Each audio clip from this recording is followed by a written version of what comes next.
Hi, I'm Karen, and today we're going to read one of my favorite books, and it's very tiny, and it's furry. So anyway, this book is called, it's a classic by Margaret Wise Brown, and this gives you an idea of what we're going to be talking about. It is called The Little Fur Family. See them right there? The Family Made of Fur by Margaret Wise Brown. Illustrated by Garth Williams.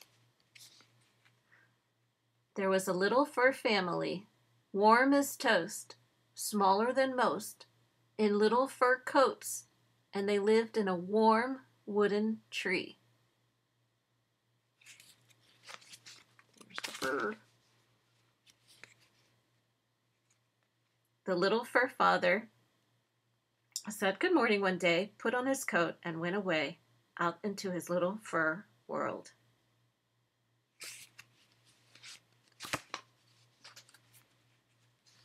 The little fur mother bathed her fur child, and off he went to play in the wild world where they lived.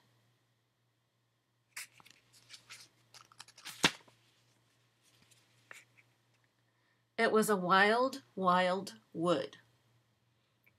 Wild flowers grew all over the ground, and wild winds blew through the air. Wild nuts fell from the wild nut trees, and wild grass tickled the fur child's nose, tickled his nose, and made him sneeze.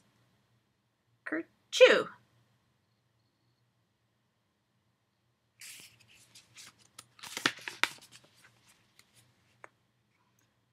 Kerchoo! He sneezed again. That sneeze woke up his grandpa, who lived in a hollow stump, and Grandpa came walking, thump, thump, thump, and walked out of this hollow stump and said, "Bless you, my little fur grandson. Every time you sneeze,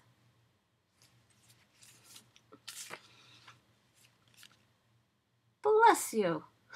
Kerchoo!" "Bless you," said the little fur child. But Grandpa sneezed. "Thank you," said the little fur child. "Thank you," said his grandpa.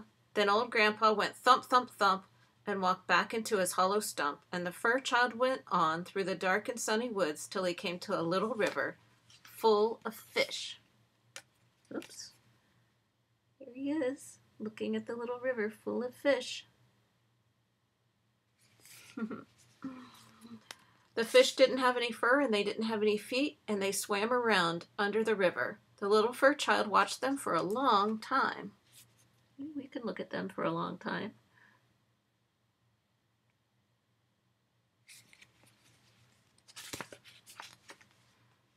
Then he reached in the river and pulled out a fish and looked at it, and then kerplunk, he threw it back in the river. He looked at one close up there.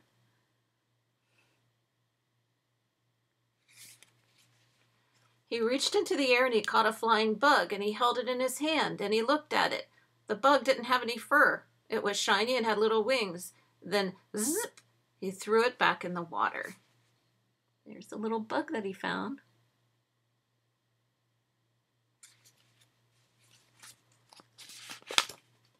Then he caught a little tiny, tiny fur animal, the littlest fur animal in the world. It had warm, silky fur and even a little fur nose. So he kissed it right on its little fur nose and put it gently back in the grass, and the little tiny, tiny fur animal ran down a hole into the ground. See if you can see the little tiny, tiny fur animal.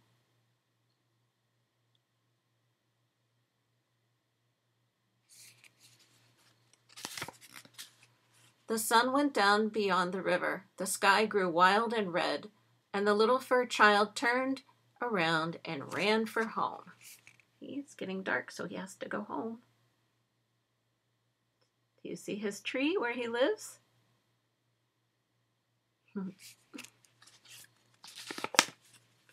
And just as the darkness got very dark, he bumped into his big fur mother, and she took her little fur child home in her arms and gave him his supper. He looks happy to eat.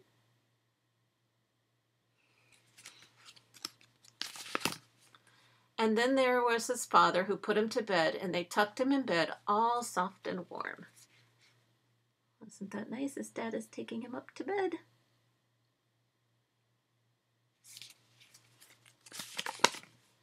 And then they held his paw and they sang him a song. Sleep, sleep, our little fur child, out of the windiness, out of the wild, sleep warm in your fur all night long in your little fur family. This is a song. Look at them singing. And he's all safe and warm in his bed. And that is the end of the story. The Little Fur Family.